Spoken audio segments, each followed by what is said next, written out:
You're picking your nose, bro. Oh my God, it's huge. Limon. Oh God. Jesus. What's up? I mean, do you really want to know? Because we can go into that.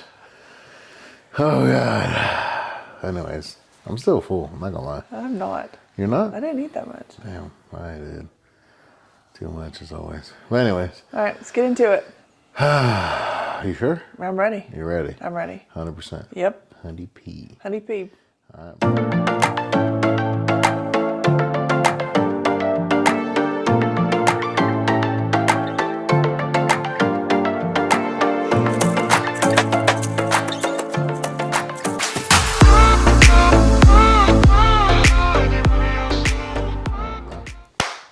Action. Hey everybody. Thanks for joining us for episode numero two. Another episode, or episode number 2, I guess, of Topics PH, where we talk about the dirty, the clean, and everything in between. Why? Because that's how she likes it. That's right, boys, and she likes it. Indeed.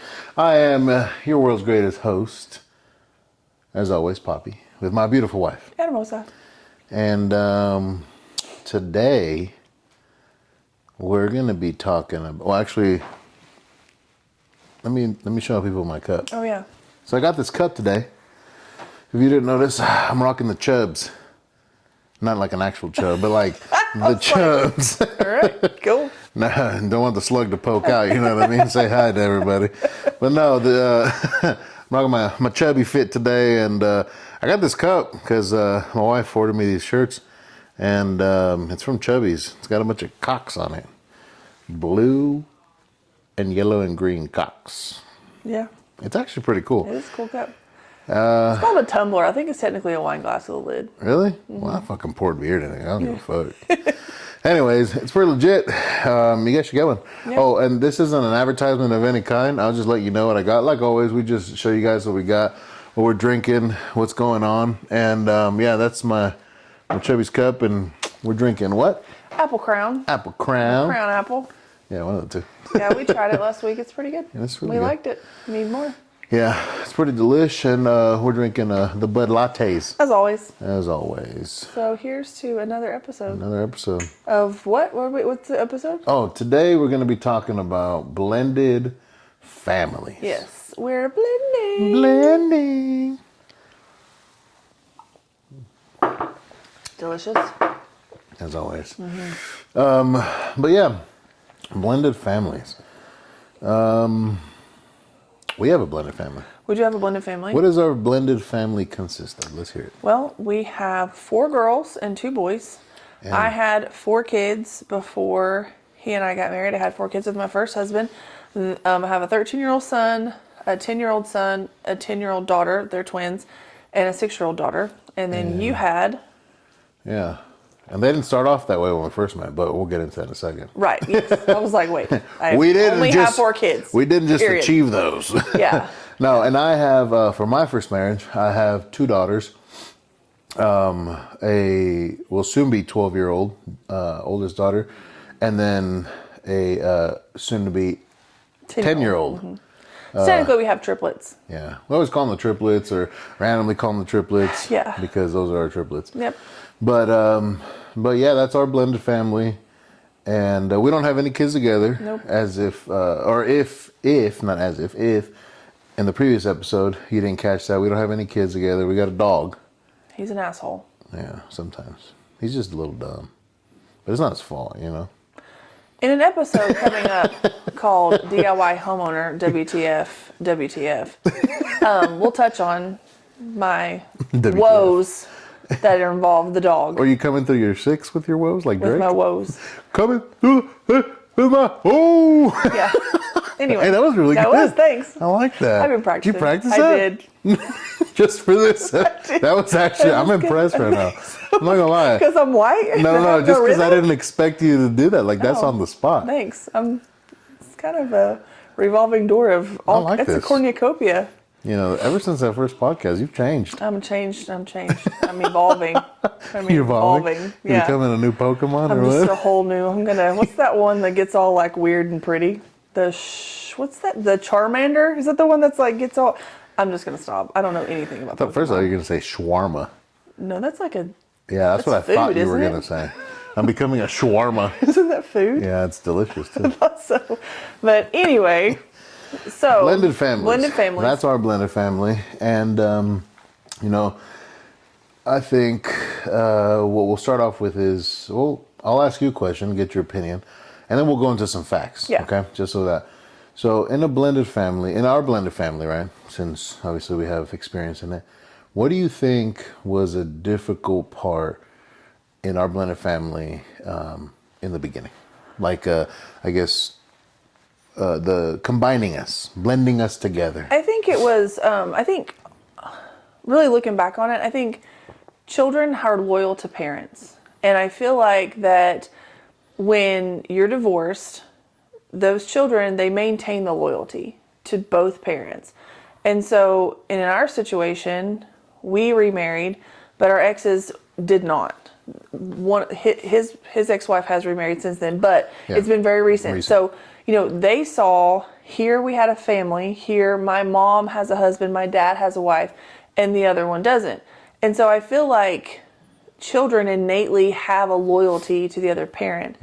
To their birth parents. And so you have to tread so lightly as not only the biological parent, but as the step parent, because you want to be like, oh, look, this is your new dad. It's like, no, it's not. It's another person that's going to be in my life, that's going to help take care of me, that's going to love me, that I will eventually hopefully have a relationship with, but it can't be forced on. And I think that's the hardest thing, is to find that balance for the specific child, because every child is different, and as they get older their needs change. It's almost like having a cat. You want to fucking pet it, it doesn't want you to pet it, so you just slap shit out of you. You're like, oh God, sorry, I didn't know you want me to pet you. You know what I mean? So it's like, you're like, hey, you know, I'm Hey, my bad. sorry. It's like, you know, you want to spend time with your stepkids, and they're like, they don't want to spend time with you right now. Okay, then we'll give them that space. You know what I mean? Yeah, it's funny. like having a cat. You know, fine, go sit in the windowsill. Damn. We got six fucking cats. I got 6 cats. Are we cat Luckily, people? none of them pee in the house, because then we would have less cats. No, I'm just kidding. I'm just kidding. That's how the cats. Destruction. That's how the cats die.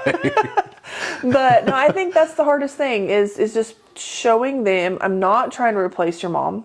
I'm not trying to replace your dad.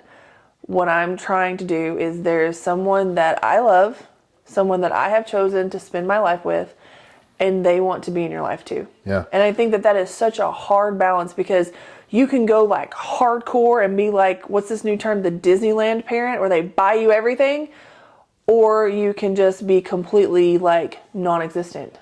And it's very difficult balance, because you don't want to be that asshole in the corner that's just waiting on the kids to go to bed so they can spend time with their spouse. And you don't want to be like all up in their face, like not respecting their boundaries. So you're constantly like this ebb and flow of, just tell me when to go. Tell me when to go. It's like an E40 song? Yeah. Tell me when to go. Tell me. See, Tell me when to go. I'm on it. I am Yeah, on it today. You spitting bars. I know. Bars. I got bars. But anyway. You have to think of got bars. a rap name. Like, give me a rapper. I'm just put it through that rap name generator. Come up with a rap name for me. Yeah. For all It you can't be like Big Whitey or anything stupid like that. It's actually kind of good. No, I was Big kidding. Whitey. Jesus. They call But you anyway. The fist. The Fist of Fury. But you guys haven't noticed, my wife has really large fists. I do. Not like They're overly like large. bony. They're proportional. They're bony. But they're you got like Hellboy fists. Yeah, so. if I had little hands though, or little feet, like I wear size 12 women's, but if I had little feet, I'd fall even more than I already do. And if I had little hands, it'd be like that Burger King commercial. I want to eat a Whopper, but I have such small hands. I look like a raccoon. Yeah, it looked hilarious. It'd be bad. Yeah. So what do you think was the biggest hurdle when we first started? Because we've been married for how long?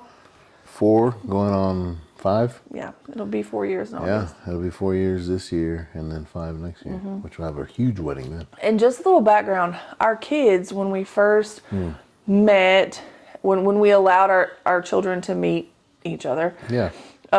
Hers meet me and mine meet her. Right. They were young.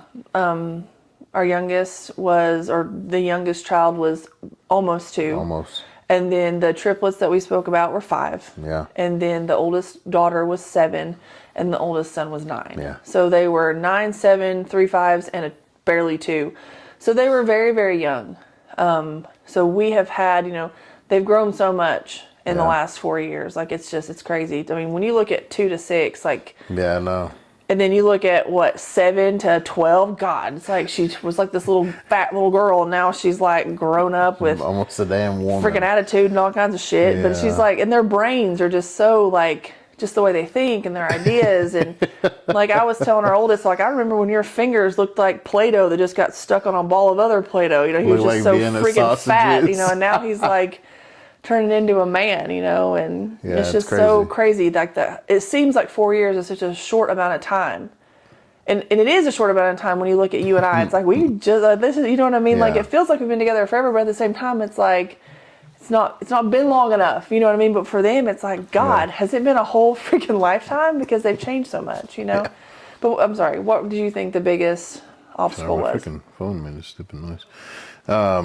Just so it doesn't make another noise. Anyways, let me think. The biggest obstacle, I think, in the beginning was figuring out the boundaries.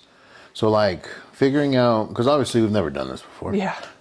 But figuring out the boundaries between not me and you, right? But between me and the kids. So me realizing like, okay, well, I can joke with them like this, or I can, play with them like this, or I can do things like this. I can, it's like figuring out what basically not making it uncomfortable, right? Or weird or anything, or I don't know, over explaining things, you know what I mean? Like I had to learn how to, I guess, just do all that. It's kind of hard to explain, but I guess it's just the boundaries of things, not saying too much, not doing too much, and putting things more onto. It went down the wrong pipe. I'm so emotional. Did I get you? Did I get you a little bit? No, but I think it's just like the boundaries, putting more things on, saying, well, that's not really my place. Why don't you ask your dad, right? Yeah. Like I would do for either the boys or the girls, and I'd tell them, you'd have to ask your dad on that one, because that's where, or I'd come to you and be like, hey, this is what they were talking to me about. And I didn't know if I should really give them a response or if I should just, let their dad handle it because, of X, Y, Z. I can't give an exact explanation or an exact example, but I think to me that was the most difficult part because I didn't want to actually step on his feet, because I think as a dad, right, and this is just me personally, I would want to be given the opportunity to explain certain things, to help with certain things, to be there for certain things. That's me personally, right? So I would assume that that's what he would want.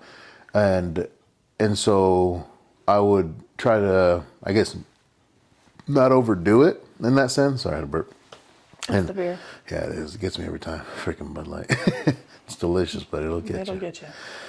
But yeah, I think that was the biggest thing for me, is just not overstepping those boundaries and messing something up, or even ruining the relationship between, them with their dad. I don't want to ruin any of that because I am not their dad. Right. I'm their stepdad. And not because it's like, oh, well, I don't want to be this or I don't want to be that. No, I'm just another person in their life that's here to help guide them. And that's the role that I play. I'm not their fucking friend. You know what I mean? Like, they have friends. That's who they should be friends with, people their age, or people around their age or whatever. Because I never hung out with people around my age. I usually, growing up, but then I hung out with older people because younger people, to me, are kind of annoying. They're just not very intelligent. But anyway, so, and what I'm saying is, like, I am there to help them in life as much as they want me to help them. And that was the hardest part for me, is figuring it out because, well, obviously I didn't have boys until we got together. Yeah. And then I got 2 more girls, when we got together. So to me, it was like, shit, like I got to learn fast. Yeah. And so I had to do all that, and I had to do it quick because I didn't want to mess up. I don't like to fail. And to me, when I mess up, then I learn from that. And that's just how I constantly have to be. And I think that, was, I guess, the biggest hurdle for me is finding those boundaries, and then also even setting boundaries. Because, if they would come to me, or when they came to me with certain things, and I have to set a boundary, like, hey, that's something you got to talk to your dad about, or that's something that, maybe you should bring up to him, or the next time you see him, or, not next time, but next week when you see him. Yeah. Because if you didn't catch us on the first one, we split 50-50 custody with our ex-spouses, and they get them 1 week, and then we get them 1 week. It's Wednesday to Wednesday, which is a weird schedule if you think about it. But because we're both nurses, and they're both nurses, our ex-spouses are, it works out with the schedule. So just kind of giving them a background. Yeah, and I think as far as, establishing boundaries, I think, too, you have to establish boundaries with, like, the ex-spouses, too. Yeah. Especially, like, I know it doesn't, what you have to do very early on and immediately, you can try to maintain an open line of communication, but if that's not working out, you have to, and I speak from experience, you have to be willing to say, okay, this isn't working. We're just going to, like, not communicate, and we're going to communicate through proxy. So it's co-parenting by proxy is what I'm calling it now. Yeah, because it's like, early on, I did try to communicate with your ex-wife. She tried to communicate with me. It did not work. No. It was never going to work. And I never tried communicating with your ex-wife. No, but that's a man thing, I feel like. I feel like, just from just my opinion, and you guys may have a different opinion, most men, they don't give a shit. As long as they have their 3 things covered, it's cool. They don't care. But women, especially aggressively helpful women, like myself, some people would call me bossy. I'm aggressively helpful. I need that shirt. But we want to communicate with the ex-wife because half of our family goes to her every other week. You know what I mean? And so it's like, in my mind, I had it all planned out that, like, we were going to be friends and we were going to be able to talk, because women care about different things than men do. Women are keeping up with, when do I have to do cupcakes? When do I have to do snacks? When is the next fucking party at school that I have to spend? Men are thinking about food, sex, food, sleep if you don't get the other 2. But that's true. And so, like, in my mind, we were going to be on the same brainwave. I was going to say, hey, we're going to do cupcakes. Are you going to do this for the party? Like, because that's the type of mom I am. That's how I'm involved. I want to be the one that's, like, buying the snacks and all that shit, because it keeps me involved in the school, but it also, enables me to keep an open line of communication with the teachers. So in my head, I lived in this world where that's how it was going to work with she and I. We were going to be a team, Team moms, we were not teen moms. The team. We were. It was not the vibe, as Mila would say, at all. But instead of recognizing that as a fucking adult, what do? On goes my aggressively helpful hat, and I just keep on, and I keep on. I think it's really important to try to communicate with the ex-spouse, to try to be there, to try to be helpful. But if it doesn't work, be willing to throw in the towel and get the fuck out. Yeah. Because I wasn't. And I feel like, in retrospect, that caused a lot of problems when it wasn't necessary. And I take the responsibility because I am older, and I feel like I should have been more mature in the situation and been like, hey, this isn't working out. But at the same time, being that this obviously is our first time in this situation, you're going to make mistakes. First and last. Well, yeah, duh. but there's only 2 ways out of this. Death. And destruction. And death.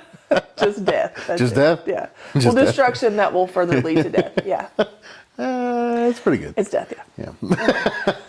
But anyways, being that it's the first time, everybody makes mistakes. So we're going to make mistakes. And that's, the whole point of all of this. In a blended family, you're going to make a lot of mistakes. Yeah. But the point, like we always say, is not to not make mistakes. Is to, if you're going to make mistakes, learn from those mistakes. Right. And then progress, get better, learn, keep learning, progress, get better. Don't do the mistakes again. And don't repeat the mistakes, because at that point you're just doing bad shit on purpose. Like you're fucking up. You're just fucking shit up. You're just not paying attention. Yeah. Pay the fuck attention. So what do you think So let's talk about like the three main things that will make a successful blended family. Okay. I think number one is stability. Stability. Okay. Because let's touch on stability. if you think about it from the child's perspective. I have two parents, and all of a sudden they're like, "Hey, we're getting divorced." Stability broken. And everything's gone to shit. Chaos. Now I have two houses. You know, like if a kid is older, they're like, "Yeah, 2 Christmases. Fuck you." like you know? on Stepdads. yeah. They're like not stepdads. Talladega Nights. Talladega They're Nights. like 2 Christmases. 2 Christmases. Well, not everybody is. Then it turns into Texas anarchy. Walker, and what was the other one? No. Walker and Texas Ranger. Yeah, not everybody has Walker and Texas Ranger. If I wanted them to be losers, I'd have named the Medicine Woman and Dr. Quinn. Medicine Woman, yeah. But not everybody's got a Nana that's going to break them like a bunch of wild horses either. So, you know, the stability. So they have this family. Mm-hmm. It's no longer there. Stability's now gone. they have 2 houses. Now they have 2 beds. Now they have 2 everything. So what do you have to regain? So you have to regain stability. And I feel like whatever stability is for you, it needs to be the same thing every week. Wednesday nights, you get pizza. Well, the easiest way, the easiest way, I'm not trying to cut you off. No, you're fine. But I think the easiest way to maintain stability is consistency. Which is what you're getting to. Yeah, that's what I was going to say. You know, they need to know every night, no matter what all we go do, where all we go, we're going to come home, I'm going to sleep in my bed. Boom. Even if it's my new bed at my dad's house. Yeah. Or my new bed at my mom's new house. Right. So, and they need to know, they need to have their own room, they need to have their own space. Even if they're sharing a room, even if they go from not sharing a room, now I'm sharing a room, they need to have their area. This is my room with my stuff, you know? And I'm not saying go buy them the world, but they need to have their own things, you know? And develop the routine like you were saying. You know, have this, we do this pizza days on Wednesdays, or we do this on Fridays. Every Saturday we get up, we have breakfast together. Yeah, we'd like start recreating, or not recreating. Start your own traditions. Start rebuilding. Yeah. Rebuilding the traditions, right, that you're going to have from now on in that family. Yeah. And then also having the traditions that, or not having the tradition. Call. Yeah. Having the consistency in everything, because it's going to be the consistency that basically is the building blocks, right? Like the first bricks and mortar to that, you know, that it's going to be that foundation, I guess is the best way to put it. The foundation. It's the bricks and mortar, is the foundation. It's the very beginning. That's what's going to start everything back up, whether you end up with somebody like we did or whether not. But obviously this is getting to the, you know, the whole blended thing. So if you're going to end up with somebody, if that's what you're looking for, you know, or even if you're not looking for it and it just starts to happen, then you better have that stability. You better start with that consistency. Come up with a routine, have it all in play. And maintain it. And that way, if they're like, oh, they're so upset, what are we going to do tonight? Well, it's Wednesday. What do we do on Wednesdays? This is what we do. We wear pink on Wednesdays. Of course. Good job. But it brings them back to zero. Yeah. You know, and it brings them back. Oh yeah, it's Wednesday. We're gonna have pizza tonight, or something that we do, which is silly, but we do movie nights on every Saturday or Sunday. Sunday now. Sometimes it's Saturday, depending. But you know, once on the weekends we have a movie night, and it's always some old movie they've never seen, like, or sometimes a new one. But it's just a movie. Here recently we've been touching on the older ones like Talladega Nights and that kind of thing. Or even older than that. Yeah, older than that. What's the old one that we've shown them? Let me think. We showed them Rocky. Back to the Future. Back to the Future. That's great. That was a good one, yeah. But just like having that tradition, or even something as simple as putting the menu on a dry erase board. Like, I don't know why that works for our kids, but like if they know what we're gonna eat that night, it's like that. They're like, okay, cool. It's like, all right. Cool. Today is this day. Yeah, you know, and it's just something that's that simple. Like the whole week, it just seems like the whole week is planned out, which it is because I'm like super OCD like that, but for them, they get that stability. They see, okay, we're going to do this, we're going to do this. And like, they know that no matter how crazy everything gets, when they get here, ground zero. This is what we do. And develop routines with them. They come in, they take their shoes off, they put their shoes up, wash their hands, put their water bottle in the kitchen. And some people are probably listening thinking, oh my God, that sounds like military school. Yes, but no at the same time. Because they know that these are the things they have to do. This is where these things go, and then after that, they can do whatever the fuck they want. For people that don't have a lot of kids, or for people that, you know, may have a little more chaos than they want in their home. You have to run your house. You have to run your house in you can say a military style, right? But it's a routine. You have to have a routine. Children need routine because children need structure. And I don't know a single psychologist, psychiatrist, anybody that studied children ever that will deny that children need structure and they need consistency. Yep. And they need a routine, which falls into consistency. So for all you parents out there that don't have your routines, don't have, this, consistency, or don't have the structure, I guarantee if you were to start a routine with your child every single day, do it for 30 days, do not mess it up. Keep it up every single day, right? I guarantee after that, they'll be doing it and not thinking. Yeah. Why? Because that's what children need. Another thing too is as human beings, right? We like routine. We do routine naturally. We can only deviate from our routine actually 10%. I don't remember who said that. I want to say it might have been Jordan Peterson, but if it's not, sorry, Jordan Peterson. But if it is, there you go. But I want to say that that's what it is. 10%, anything more than 10% is chaos. It'll be chaos, and it's like your body goes into a fight or flight. It'll start going into it. And that's what happens to children. Again, when you look back, like you said, divorce, the stability, broken, chaos, right? So now we have to rebuild stability. So now as individuals, right, parents, we build the stability again with our kids. Then we do that with consistency. We do that with routine, whether that's military style or not, however you want to look at it, but it's routine. Every day, the same. Boom, boom, boom, boom, boom. Every week, the same. Monday, Tuesday, Wednesday, Thursday, right? Not the same thing every day, but that's your routine. Monday we do this, Tuesday we do this, Wednesday we do this. Yeah. That's how it works.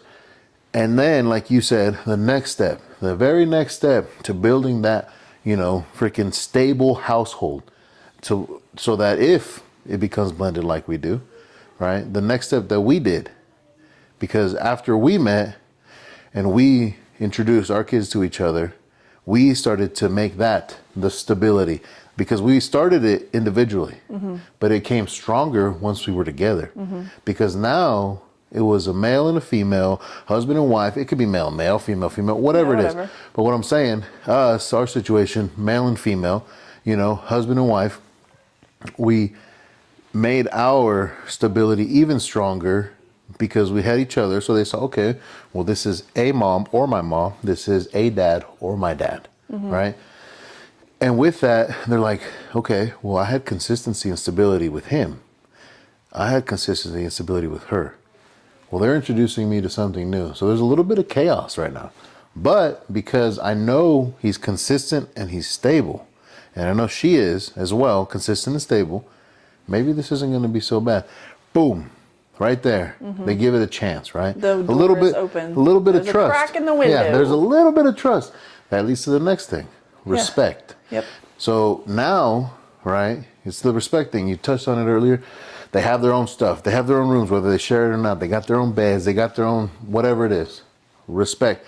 You respect their space. Now, that doesn't mean, I don't go into their room because when they have the door closed, that means that that's their space. You got 30 seconds to say whether you're naked or not, and I'm coming in this bitch. I'll kick that motherfucker down. Sorry. SWAT's in here, bitch. Ding dong. Ain't got no door anymore. Trust me. But no, I'm going to take it off the hinges. I'm just kidding. But I will. Yeah, it'll happen. Or we'll just go through it. Yeah. But Like the Kool-Aid man? yeah.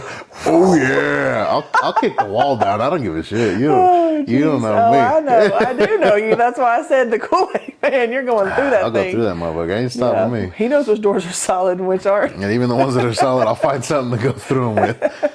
But then it comes to respect. That's where the respect is, right? You respect their time. You respect their space. You respect them as people. Yeah. As children, as human beings. They have their own feelings. They have their own thoughts. They have their own likes and dislikes. And that's what you respect. But you get to know all that. Yeah. So you know how to respect them. Yeah. And you do it in a way where, you can grow with them. Yeah. Right. And they can grow again with you. You're growing together. And that, I think, is the middle part of this blended family, of our blended family. That's like the building part, Yeah. like the actual wood. Yeah. I think too, in respect, A little bit of drywall. a little bit of drywall. We hate drywall. Or brick, if you're... We're gonna have an episode called DIY Homeowner WTF WTF. We'll touch on drywall. Well, we started with brick, now we're going to wood. I think we're fucking this house up. We're fucking this. You know what? We're fucking this pig. No, that's from Letterkenny. But no, and I think you're right. Like with respect, We're not builders. but not at all.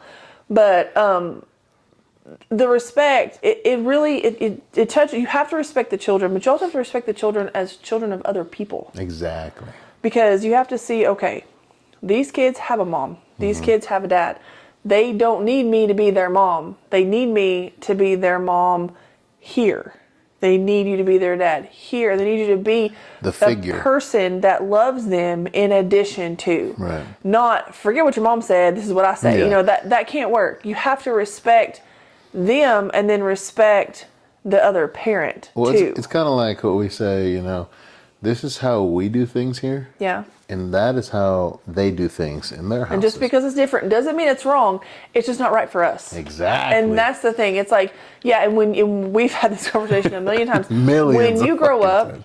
you'll have seen how we do it. You'll have seen how your mom or your dad does it. And then you can decide. And that's the biggest thing for us. Almost like my dad always said, you learn from everybody. You learn from the good. And you learn from the bad. That way you'll know what not to do, what to do, or how to do something better because you'll build on it. Yeah. And that's what we teach our kids. I just burped and it felt like a dragon. Did it? Like it was like, you know how the ones that just kind of like... I'm going to call you Drogo. Dracarys. Nobody said Dracarys, keep it in. But no, and you have to also, like, I know that there are people in this world that fucking hate their spouse's ex-spouse. I know it happens because you hear that shit all the time. Like, that's like, it's in movies, people you work with, like, oh my God, my husband's ex-wife, that's not my bad. Or my just the ex-spouses. My wife's ex-husband is such a douchebag, like, he won't, you know, I'm not saying us personally, but I'm saying you hear that. Yeah. Like, it's everywhere. But you have to respect those people too, as your stepchildren's parents. And you may hate them, but you have to be the adult that respects your children, your stepchildren that you are trying to build this stability and this love and this respect with. You have to respect them enough to keep your fucking mouth closed. Yeah, you can't. And to not do it in front of them. You can hate them behind closed doors. You can talk shit to your spouse behind closed doors, but you should never, and it didn't even tell you this in the divorce class of Tennessee. Hell, it's in the fucking divorce decree. If you've taken a divorce class in Tennessee, you are told not to talk shit about the other parent. Well, it's actually in the divorce decree. I think it's literally... Well, it says you won't talk shit about the parent. I'm talking about the step parent. Oh, yeah, no, but... talking shit about the biological parent. But what I'm saying is it's the same way. Like, so what it says... But if you've never been married before, and you're marrying someone that has children and has been divorced, you wouldn't know that. That's what I'm trying to say. Oh, yeah, yeah. Yeah, it's in the divorce whole situation. Yeah. But you can't do it. You have to respect your stepchildren, yourself, and the biological parent enough to keep your mouth closed, maintain that boundary, and just allow them to love their parents, but then also welcome you into their lives. Yeah, and build trust through respect, which with the trust will come love. Yeah. You have to earn it. It's earned. Respect is earned, right? I'm a believer also in that, you know, you don't just give respect. Well, you get what you give. Right, but you give respect, you're going to give respect. At the same time... Give respect, you're going to get respect. There we go. You get what you give. If you give it, you're going to get it. If I respect you, you'll respect me. Yeah. Anyways, I'm confused. But in that... I knew, you know. But what I'm saying is, I don't think that you just give respect to anybody. Right. People should earn the respect, they should earn the trust, they should earn the love. And that's how it should be. And I think with the child, especially in the blended family, you have to earn all those things. Yeah. And you have to show them that you're worthy of them. Because, you know, just because they're children doesn't mean that they're not, you know, worthy of anything. Right. I mean, if, you know, I'm choosing to be with you, you're choosing to be with me, we're worthy of each other. Right. So then our kids should definitely, you know, be worthy of each other. Yeah. Well, you don't marry somebody because they have kids. No. You marry someone for who they are, and then you love their children because you loved them first. Exactly. And it's a choice. Yeah. And you know, that's where the whole respect thing is. That's where all that is. All of those things are choices. And in blended families like ours, you know, because I know there's a lot out there that are similar to ours where we don't have any kids together. We only have kids from our previous marriages. And if you're out there, you know, throw us a what's up, a thumbs up, middle finger, whatever. You know, I did read today that 50 or 40%, is it 40%? No, hold on. The percentage of blended families in America? 40. Is it 40%? I think it was 40. I think that's what we found out. 40% are blended families, or is that divorce rates? No, that rate's way higher.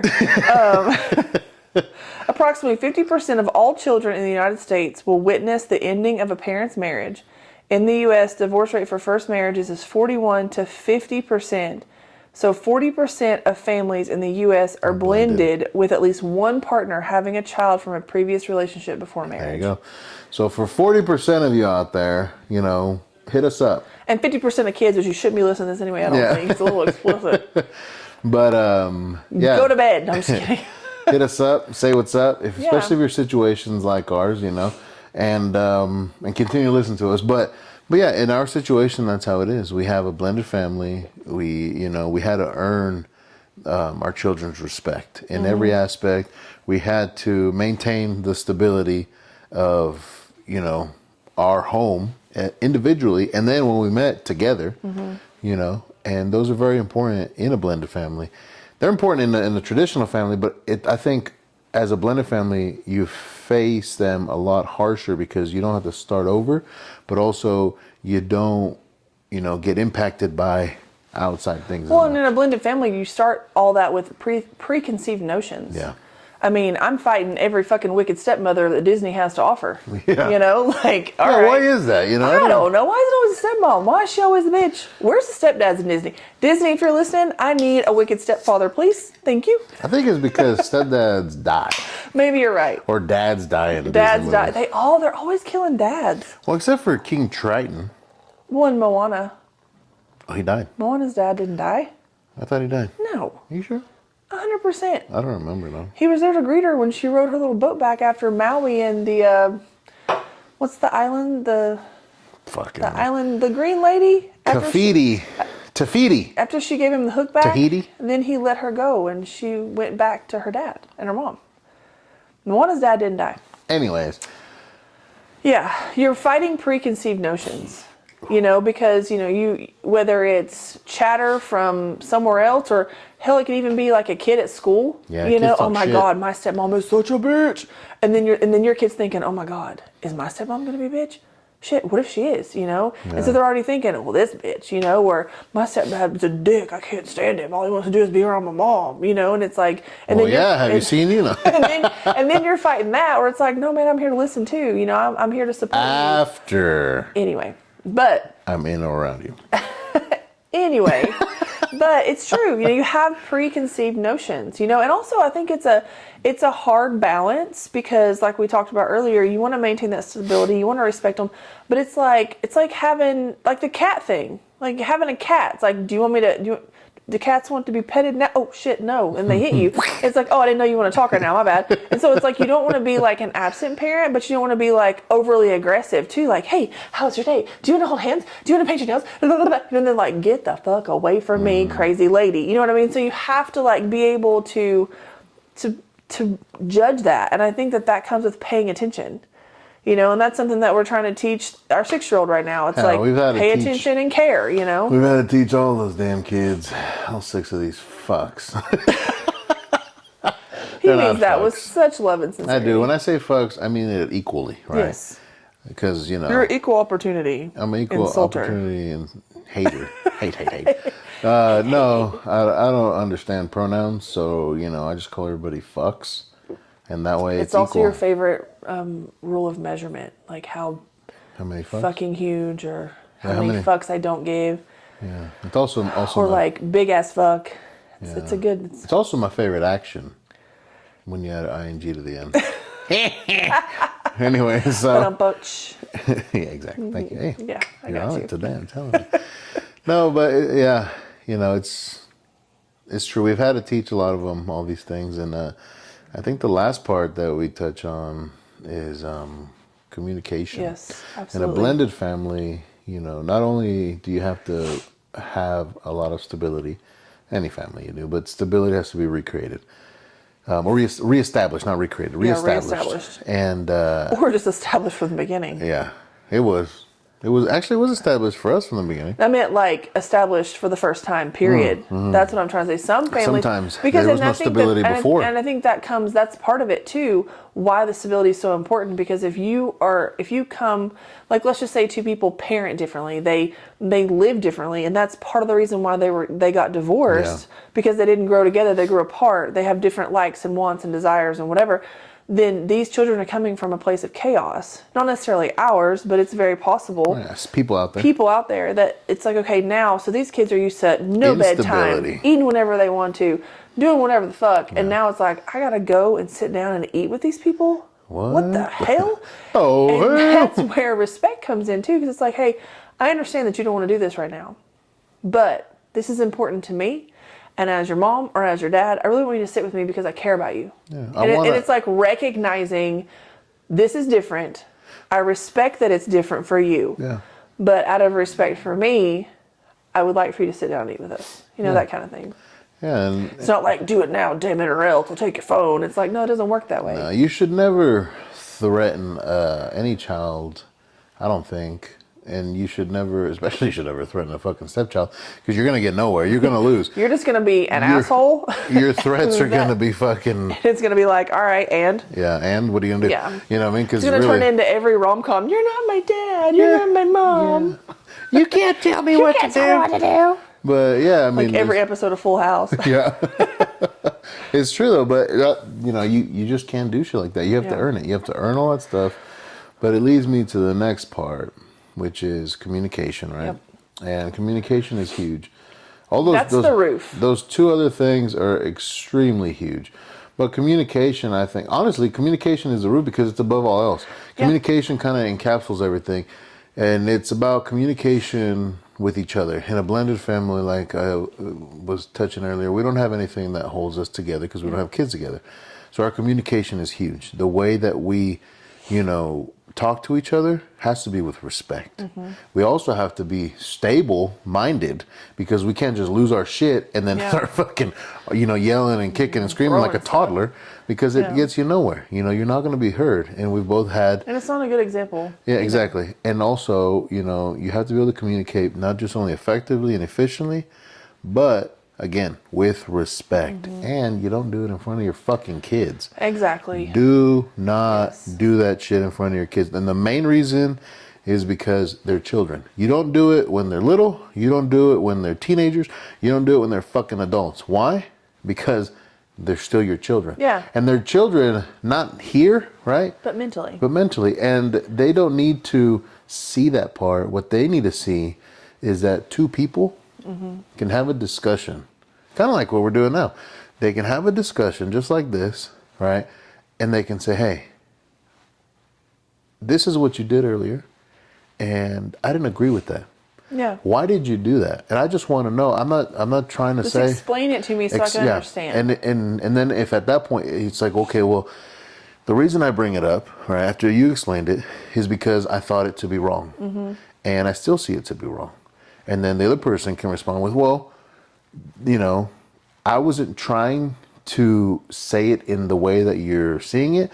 Let me explain it further. Or can you explain it further? Or can you, you know, I guess, give me a little more. Or what do you like to say? Use more words. Use more words. Yeah. Can you use more words so that I can understand why you said or you did whatever it is that happened? And I think that right there is the biggest thing, and that's why it's the roof. That's why it's the top. That's why it encapsulates it. You know, it protects the rest of it, because you have to have communication in husband and wife, you know, wife and wife, husband and husband, whatever relationship that you have. When you have a blended family, right?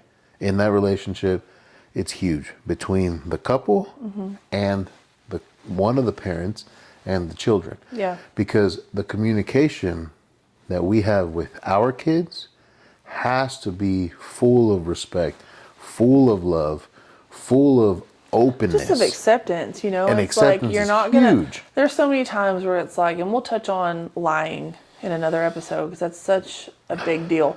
But it's like, you know, you're not gonna get in trouble for talking to me. You mess up, come tell me. We'll fix it. We'll figure it out together. And you know, and that's the biggest thing for us. It's like, you know, if this happens, and we've had a couple instances where that has happened. Something's happened with one of the kids, and they're like, "Hey, I think this is what's happened," and we're like, "Okay, let's fix it." You know, instead of hiding it, you know, we're there. You know, and if we don't fix it right then and there, because let's say it happened earlier, well, the very next morning, boom, handled. We're fixing it, and the communication I do think is so important, and as a wife, you know, early on, I did not know how to communicate effectively. Like, just to be honest, like I could, but at the same time, it's like I couldn't get my point across, or I would get upset and I couldn't hear it for what it was. I only took it as an attack. And luckily for me, you speak girl, he speaks girl, with 4 sisters and 2 cousins that are like sisters. You know, he speaks basically 6 sisters. 6 sisters that you know how to communicate, you know how women think, you know what I'm trying to get across. And so you explained it to me, hey, I'm not attacking you. I'm talking to you. You know, don't take it like that, or please don't yell at me, because all I'm going to do is this conversation is going to end.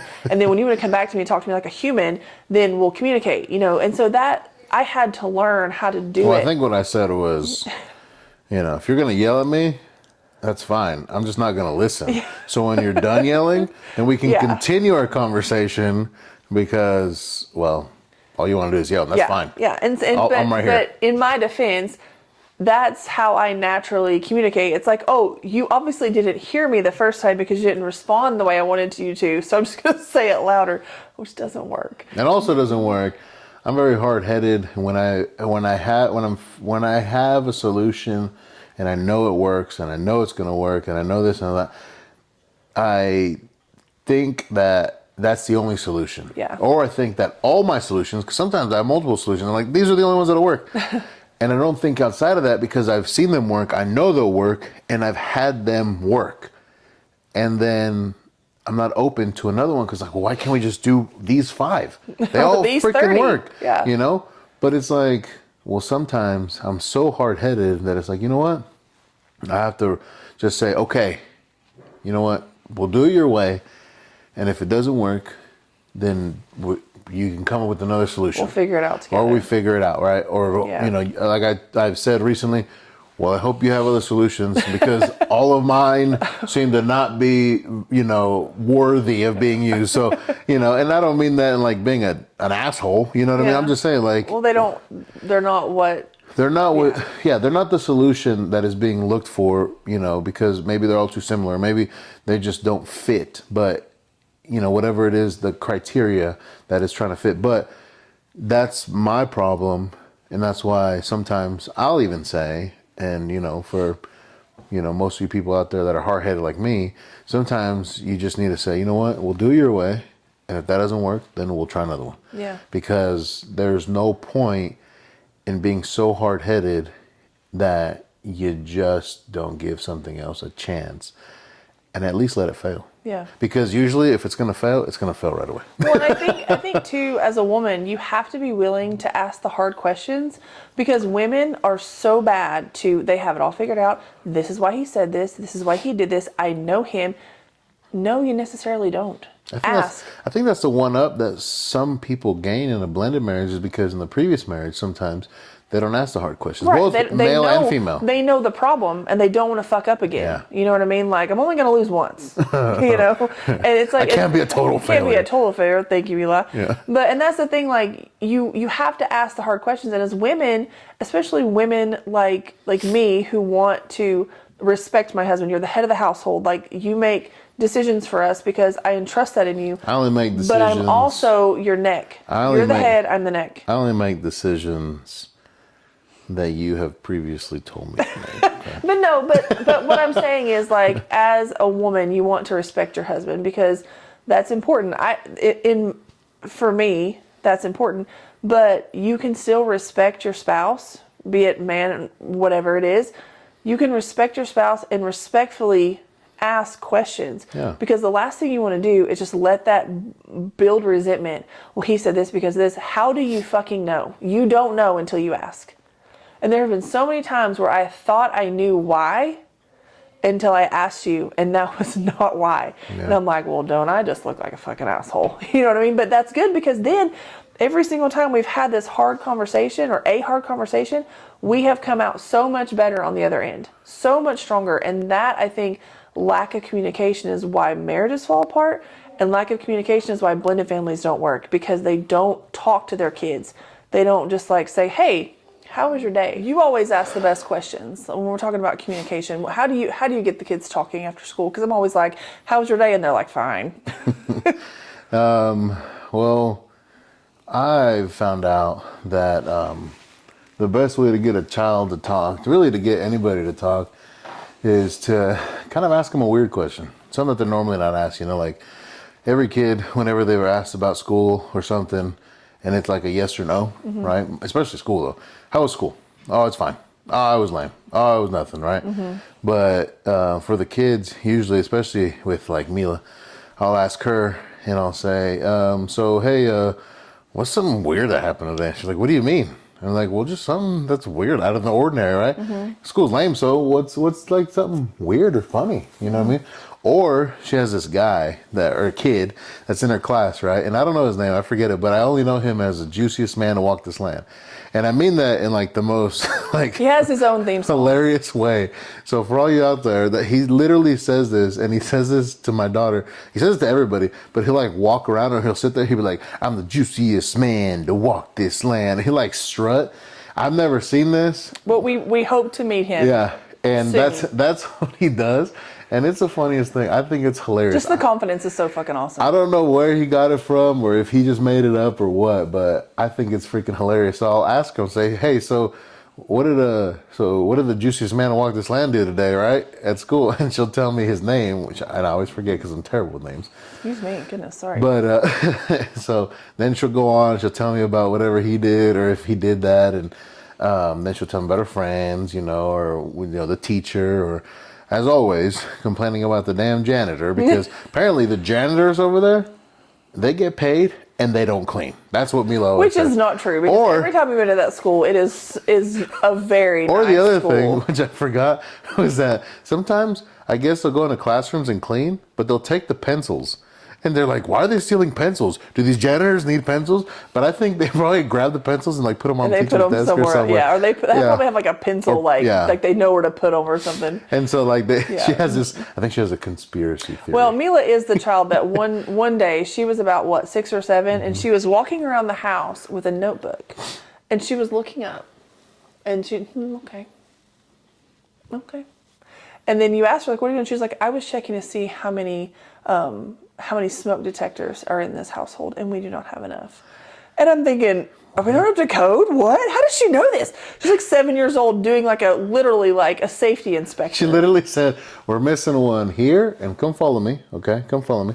We're missing another one here, and if smoke is to get on this side, right, after we walk like downstairs and everywhere, she's like, and if smoke's to get over here, it won't detect it until it's over there. And by that time, if there's a fire, all of this stuff here will be destroyed. Gone. And how are you going to exit? Yeah, so where are you going to go? Whatever fire safety she had impacted her at a young age. But that's this kid. So, she's very, she has expectations that exceed anything that anyone can ever offer her. So she's meticulous. Is that the word? Meticulous, yes. She's very, on it. But so that's how she is. But that's how I approach questioning the kids. And I don't question the kids to be like interrogating, but I ask them questions so they open up, so they feel comfortable. Well, so they feel comfortable with me, because most kids, they don't want to talk to you, especially like, kids that aren't your kids, right? That you don't share like blood with. And I only say share blood with because those kids came from you. You can share more than blood with somebody, and it's a closer relationship, like what's the saying? Blood is thicker than water, but no, sometimes water is thicker than blood, and that's how it works. Especially when you mix it with thicket. Yes. A little nursing humor. But yeah, I think that it's to communicate with your kids, just to ask them about their day, because a lot of kids, they get told what to do. They don't ask, hey, how's your day? What's going on? You feel okay? What was weird that happened today? That kind of thing. So the 3 things that work for our blended family are establishing stability, respect, and communication. Communication all day. Yeah, and that's what has really, we've been at this for 4 years now. We started with a 9-year-old, a 7-year-old, 3 5s, and a barely 2. And now 4 years later, you would not find a closer knit group of kids. No, I mean, they literally, like, when one of them's missing, the other ones are like, what the heck? Well, usually it's not one, it's usually 2, because like, 2 of our daughters will go, like, we say our because in our hearts, they're ours. We're not 2 crazy fucking people that think that, we're not delusional. Like, I know I did not have 6 kids out of my body. I had 4, but there are 6 in my heart. And that's a discussion that he and I had very early on. Yeah. That's like, listen, if we're going to do this, it's our kids first. But what we mean by kids first is not we're going to choose the kids over each other. No. It's our kids are the priority. And I think that is so important, that your kids are the priority, but they're the priority for both of you together. But we are husband and wife first.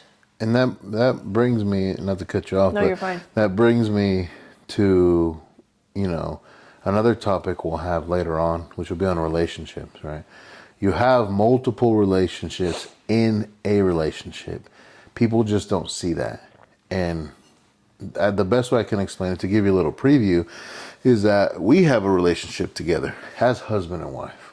We also have a relationship with our kids, right? But it'll be, me, her, and my 2 kids from my previous marriage. Then it'll be me, her, and just one of them. Me, her, and just the other one. Me, her, and both of them, right? And then vice versa. Me, her, and, the other 4. Me, her, and one of the other 4. 2 of the other 4. 3 of the other 4. And then them individually. Mm-hmm. There's multiple relationships that you have. And people don't see that.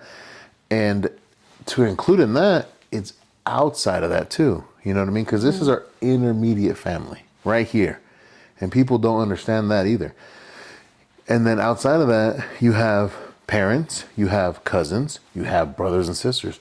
That's a whole nother relationship, multiple other relationships. Mm-hmm. And again, that's going to fall under our relationships topic, which you'll have to join us for later.